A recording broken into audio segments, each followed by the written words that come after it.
La chronique politique du Grand Journal avec le vendredi Alexis Lacroix. Bonjour Alexis. Bonjour Steve. Et merci de nous rejoindre en direct. Vous êtes le directeur de la rédaction d'Actualité Juive. Alexis, vous revenez notamment avec nous sur les déclarations très fortes hier soir d'Emmanuel Macron. Il s'exprimait lors d'une conférence de presse à l'issue du sommet européen extraordinaire convoqué à Bruxelles. Je cite le président de la République: au-delà du court terme, nous avons décidé de renforcer la défense européenne.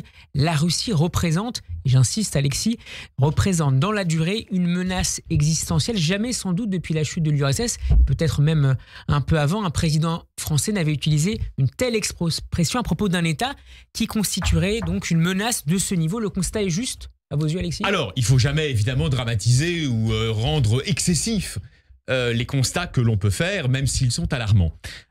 Nous sommes dans un contexte, vous l'avez compris, c'est aussi ce que nous allons analyser, de montée en puissance de l'opposition sémantique, stylistique, sémantique sur la forme comme sur le fond, entre un certain nombre de responsables européens, Emmanuel Macron en tête, il est en train de prendre le lead, si vous voulez, de la confrontation verbale, et le président de toutes les Russies. Donc, ces déclarations s'inscrivent aussi dans ce cadre. On va y venir, parce que y a un théâtre. Il y a un théâtre de la montée aux extrêmes verbales.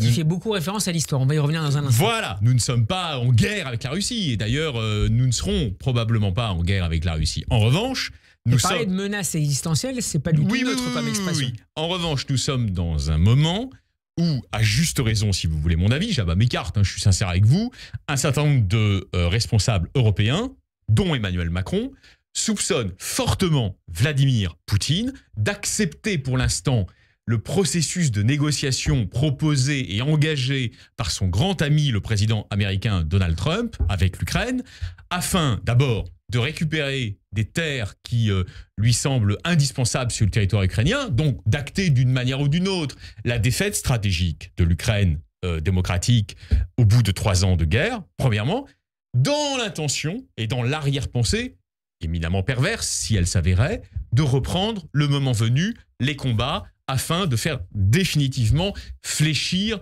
la petite Ukraine, la petite nation au sens de Milan Kundera qu'est l'Ukraine. Voilà ce que pense un certain nombre de responsables européens, et notamment le président de la République. Donc, quand il parle de menaces existentielles, c'est évidemment à cela qu'il fait référence. D'abord, il n'est pas en train de dire aux Français, tout au moins, enfin, je crois interpréter à juste raison sa pensée, il n'est pas en train de dire aux Français, dans l'année qui vient, la Russie va essayer de conquérir l'Allemagne, les Pays-Bas, le Danemark ou la France. C'est pas ça qu'il dit. Il parle au nom de l'Europe et il évoque une menace existentielle pour l'Europe, pas seulement pour l'Ukraine. Mais justement... Comme si ce mouvement militaire n'allait pas s'arrêter aux frontières de l'Ukraine. Bien sûr, bien évidemment.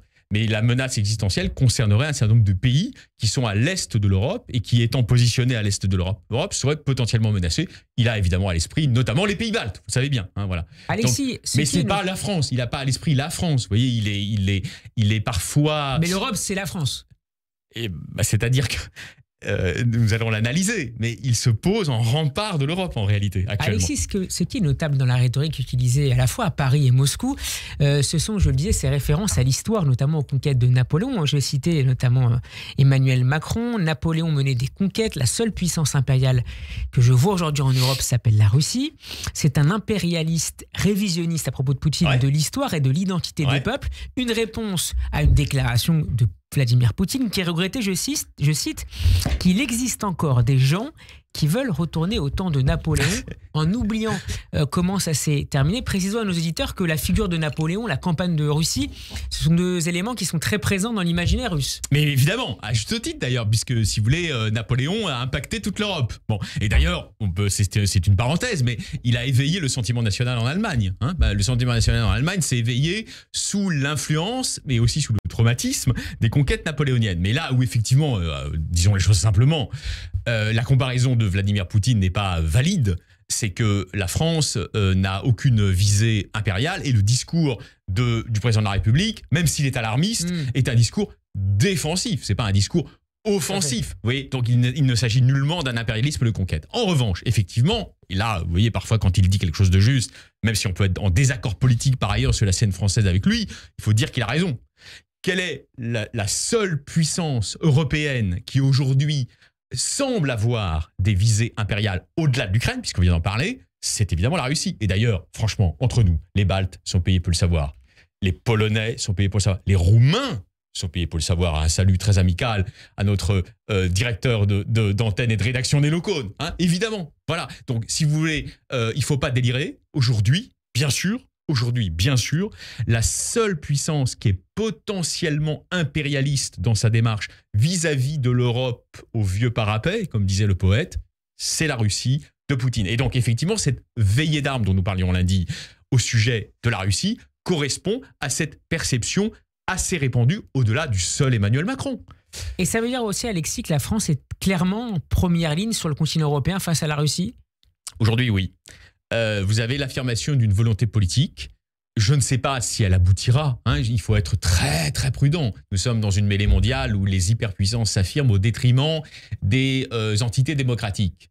Le talon d'Achille de l'Europe, c'est que c'est une entité démocratique plurinationale et donc il faut se mettre d'accord un peu comme dans l'ancienne Autriche-Hongrie, si on fait des comparaisons historiques. Mais actuellement, le président de la République, dont on peut par ailleurs rejeter la politique, le problème n'est pas là, est en train d'essayer, pour employer une expression à la mode, de prendre le lead sur cette Europe qui n'est pas encore une Europe puissance, mais dont le projet qu'il partage avec d'autres, et notamment avec le chancelier allemand nouvellement désigné Merz, c'est évidemment de transformer cette Union européenne en une Europe puissance, avec évidemment la défense qui irait avec. Avec peut-être l'espoir aussi de diviser la France et l'Allemagne?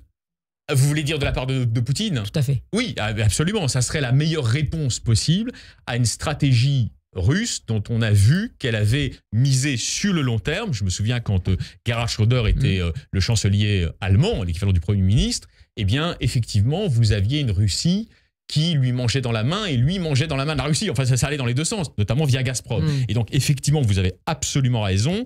Il y a une stratégie déjà ancienne, qui date en gros d'il y a une trentaine d'années en réalité, de la Russie, avant même Poutine, qui consiste à mettre un coin entre les Allemands et les Français en favorisant les intérêts économiques allemands. La Russie, Alexis, qui affirme considérer également de son côté la France comme une menace. Je cite cette fois le chef de la diplomatie russe, Sergueï Lavrov, c'était hier lors d'une conférence de presse.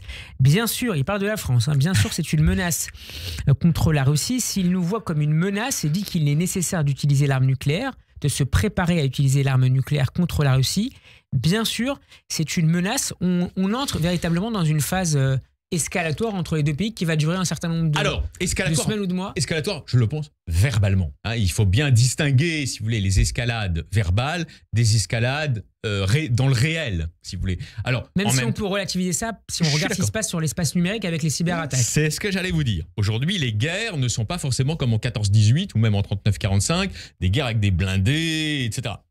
On est bien d'accord. Donc, nous sommes d'une certaine manière, sur ce plan-là, à minima, Steve, en guerre psychologique avec la Russie. Pour autant, là je vous fais une prédiction, je peux me tromper bien sûr avant Shabbat, je ne pense pas qu'on aille vers une guerre chaude avec la Russie. Je pense plutôt que dans la mêlée mondiale actuelle, l'Europe se cherche les voies d'une puissance pour s'affirmer comme un rempart face à ce qu'elle interprète, à tort ou à raison, mais là nous interprétons les actes de Macron, à ce qu'elle interprète à tort ou à raison comme une menace existentielle de la Russie, mais il ne s'agit en aucun cas d'entrer dans une guerre chaude avec la Russie, tout au moins pas dans l'immédiat, c'est une évidence. Alexis, avec le plan Réarmer l'Europe de 100 milliards de dollars adopté hier, d'euros, pardon, vous diriez comme Antonio Costa, le président du Conseil européen, que des progrès décisifs vers une Europe forte et souveraine de la défense ont été réalisés par les 27? On a passé un cap hier. Je ne veux pas que nos auditrices, nos auditeurs qui nous suivent maintenant avec attention, les chroniques aussi d'Arnaud, bien sûr, et les chroniques de Mathieu Slama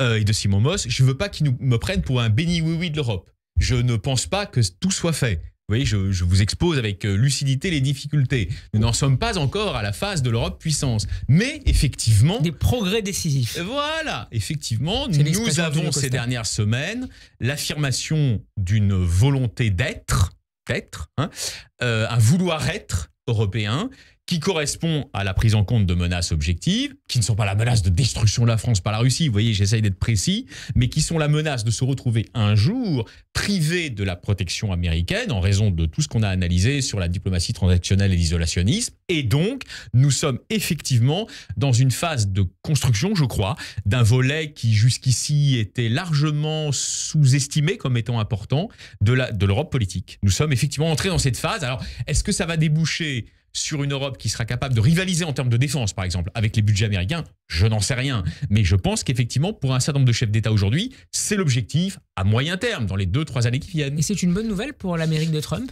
C'est une très mauvaise nouvelle pour l'Amérique de Trump parce que c'est l'affirmation, si vous voulez, d'un nouveau pôle dans la compétition mondiale. Si ça devait se confirmer, je suis très prudent avec vous. Sur le plan militaire, on est encore très très loin, comme vous le disiez, des budgets américains. On est très loin, évidemment. Mais si vous voulez, comme Trump est obsédé par le pivot asiatique, moins il y aura d'acteurs régionaux, néo-impériaux, si vous voulez, importants, mieux il se portera, comme ça il pourra affronter directement la Chine. D'ailleurs, il a aussi intérêt, il l'a dit publiquement, à ce que l'Europe se défende par ses propres moyens et pas avec les moyens américains. Alors vous avez raison, il y a une ambivalence du Trumpisme, et comme j'écoute, comme vous, les discours des uns et des autres, de tous ces hommes liges, de J.D. Vance, etc., moi-même j'ai une hésitation. Est-ce qu'ils veulent une Europe qui vole de ses propres ailes, ou est-ce qu'ils veulent une Europe la plus, entre guillemets, faible possible, comme elle était jusqu'à maintenant? C'est une vraie question, je ne la tranche pas parce que j'en sais rien.